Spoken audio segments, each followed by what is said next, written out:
आज तुम्हारे इतने करीब हूं कि तुम्हारे बदन की खुशबू मुझे अपने आप पर काबू करने से रोक रही है। अनन्या के साथ बिस्तर पर लेटा कबीर उसके हाथों को अपने हाथों में लेते हुए ये बोलता है, मगर अनन्या अपने हाथों को छुड़ाते हुए उठ खड़ी होती है और बोलती है, इतनी जल्दी भी क्या है, अभी तो आई हूँ। कबीर अपनी प्यासी आंखों से अनन्या की ओर देखते हुए बोलता है, न जाने कितने सालों से इंतजार कर रहा था मैं इस पल का। अब और मत सताओ। अनन्या एक मदहोश भरी हंसी के साथ बोली, इंतजार के दिन खत्म नहीं हुए हैं अभी तुम्हारे, अभी थोड़ी देर और इंतजार करना होगा, बस थोड़ी देर, जब तक मैं तुम्हारे लिए तैयार होकर नहीं आ जाती। इतना बोलकर अनन्या कमरे के वॉशरूम में घुस जाती है। बिस्तर पर अकेला लेटा हुआ कबीर यही सोच रहा था, इतना खुशकिस्मत हूं मैं तो मुझे अनन्या मिल गई। उसका ये मखमल सा बदन बस एक बार छूने की खातिर कुछ भी कर जाऊंगा मैं। तभी कमरे के गेट पर कोई खटखटा शुरू करता है, जोर से धक्का देने लगता है। इससे पहले हैरान कबीर जाकर गेट खोल पाता, गेट टूटता है और घबराया हुआ शिखर अंदर आता है। शिखर को यहाँ देखकर कबीर भौचक्का रह जाता है। शिखर सीधा कबीर का कॉलर पकड़ लेता है और चिल्लाते हुए पूछता है, अनन्या कहाँ है?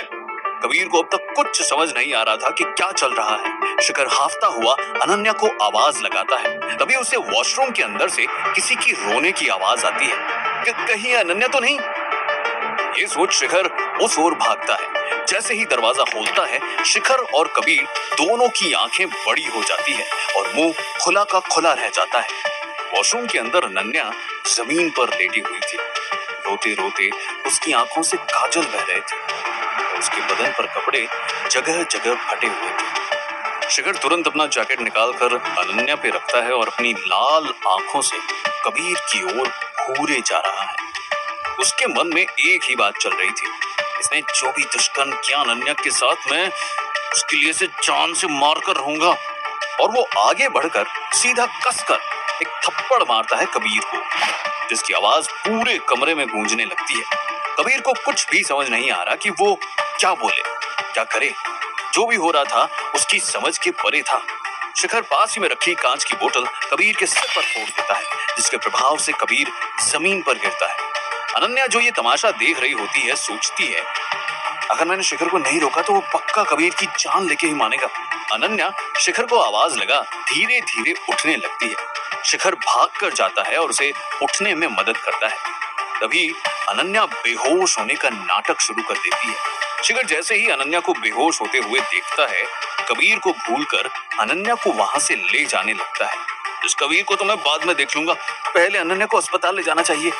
यही सोचकर शिखर अनन्या को यहाँ से ले जाता है। शिखर तेजी से कार भगाते हुए अस्पताल की तरफ ही जा रहा था कि एक आवाज अचानक उसे रास्ते में ही रोक देती है। उसके बगल के सीट पर बेहोश अनन्या अब होश में आ चुकी थी। मुझे अस्पताल नहीं जाना, मुझे होटल ही ले चलो प्लीज, अनन्या धीमी आवाज में बोली। शिखर कार रास्ते के बगल में रोकते हुए पूछता है, तुम ठीक तो हो ना? अनन्या हामी भरते हुए सर हिलाती है। शिखर चिंता भरी आवाज में कहता है, अस्पताल अस्पताल क्यों नहीं जाना?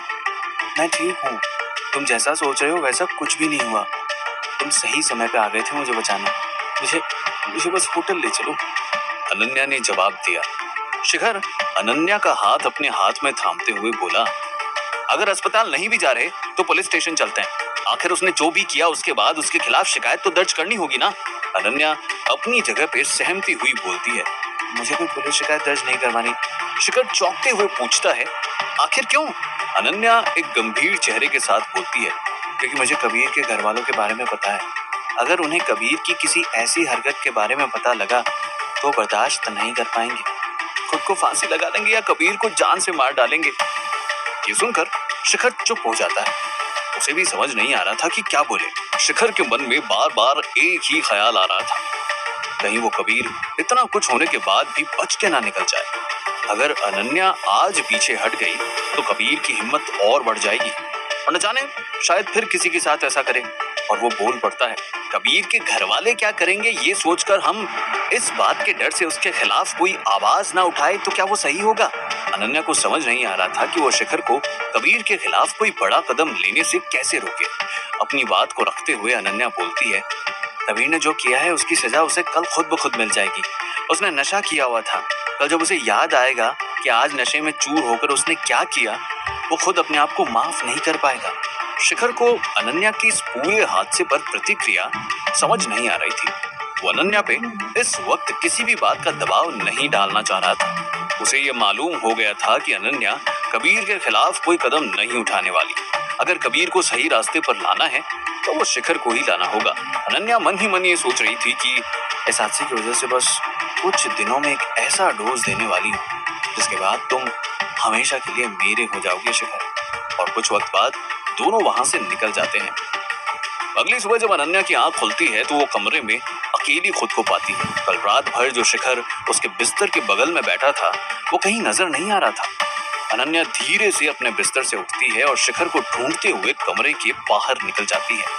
शिखर होटल से निकलते हुए जोसेफ की कार की ओर बढ़ रहा था और होटल की खिड़की पर खड़ी अनन्या उसे देख रही होती है।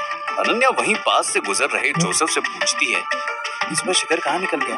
कल कोई काम अधूरा रह गया था, वही पूरा करने मुझे यही बताया उन्होंने, और कल रात भी सर इसी तरह मेरी गाड़ी की चाबी ले गए। जोसेफ जवाब देता है। ये सुनते ही अनन्या के होश उड़ जाते हैं। कहीं शिखर कबीर से मिलने तो नहीं चला गया? अगर ऐसा हो गया तो मेरा सारा प्लान खराब हो जाएगा। मुझे कैसे भी करके शिखर से पहले वहां तक पहुंचना होगा।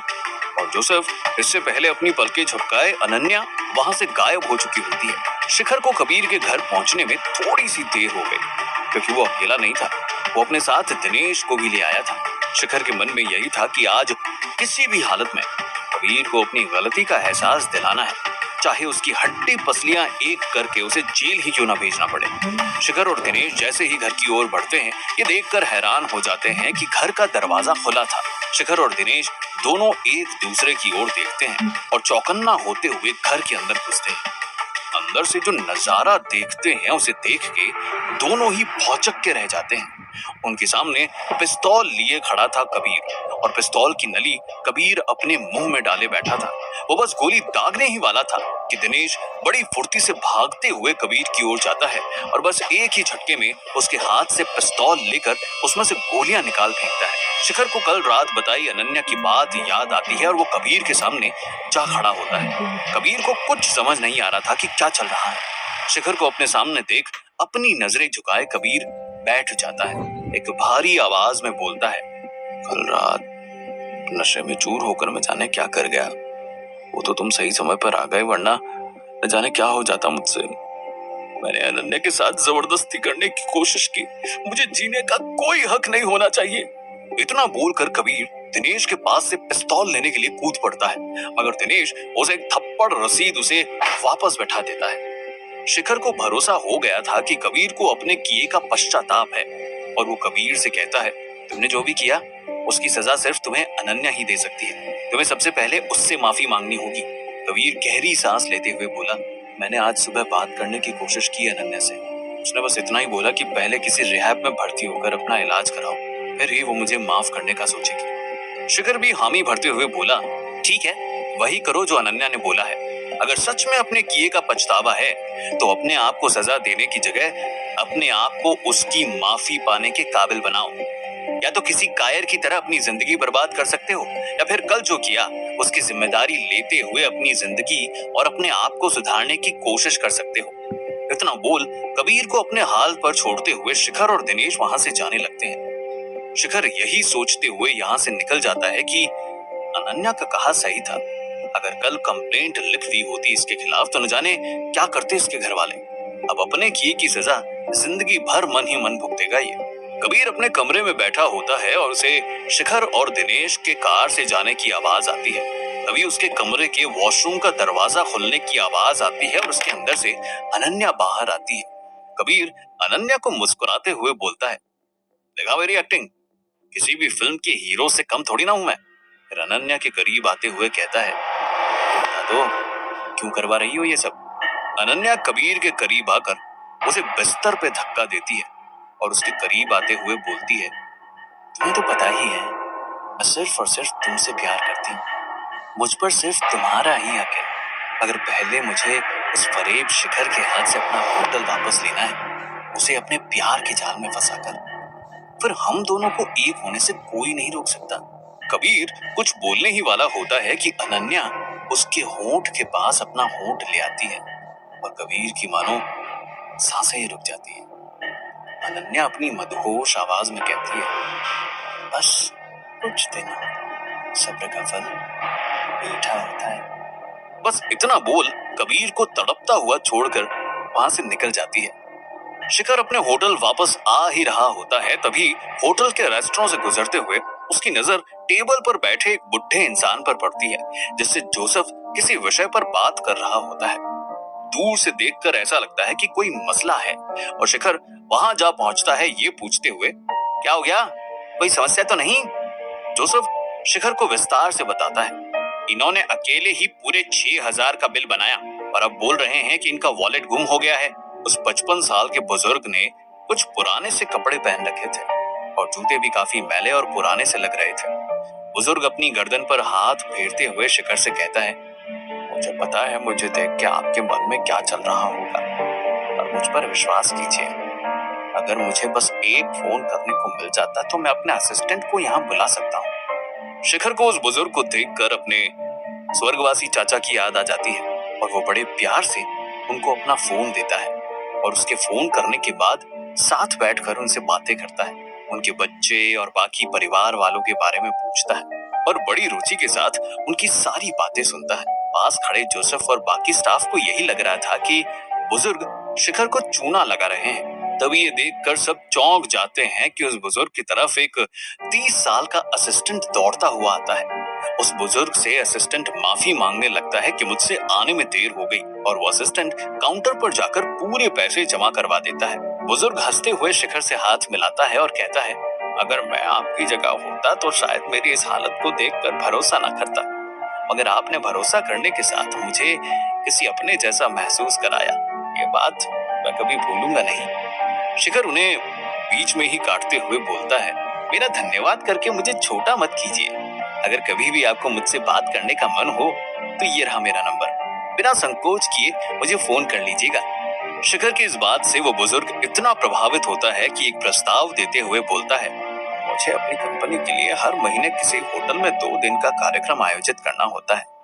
पहले 5 स्टार होना होने की वजह से हमने आपके होटल को नजरअंदाज कर दिया था, मगर अब मैं आपको एक कॉन्ट्रैक्ट देना चाहता हूँ। हमारी कंपनी की आज के बाद जितनी भी मीटिंग्स या कार्यक्रम होंगे वो आपके इसी होटल में होंगे। ये सुनकर जोसेफ और बाकी स्टाफ का मुंह खुला का खुला रह जाता है। जिसे वो एक सड़क छाप समझ रहे थे, उसने उनके होटल को इतनी बड़ी डील दी है। शिखर भी अपने दोनों हाथों से उनके हाथ पकड़कर उनका शुक्रिया अदा करता है। शाम को जब शिखर रवि के साथ होटल के कमरे में होता है, शिखर उसे अपनी ये योजना साझा करता है। उस बुजुर्ग के उस प्रस्ताव के बाद मैं ये सोच रहा हूँ कि क्यों ना हम बाकी के आसपास के व्यापारियों को एक प्रस्ताव भेजें, एक छूट के साथ। अगर वो अपना सारा कार्यक्रम हमारे होटल में ही करने को राजी होते हैं तो हमारे कंपनी का टर्नओवर और बढ़ सकता है। शिखर बोल ही रहा था कि तभी उसका फोन बजने लगता है। किसी अनजान नंबर से फोन आया होता है। शिखर फोन जैसे ही उठाता है, दूसरी ओर से आवाज आती है, शीना आपको धोखा दे रही है, अगर उसका सच जानना है तो अभी का अभी नाइट क्लब आ जाओ। बस इतना बोलकर फोन काट देता है। क्या सच में शीना धोखा दे रही थी, या है ये अनन्या की कोई नई चाल? क्या शिखर अवार्ड शो के लिए नामांकन हासिल कर पाएगा? आगे जानने के लिए सुनते रहिए मिलियनेयर डिलीवरी बॉय।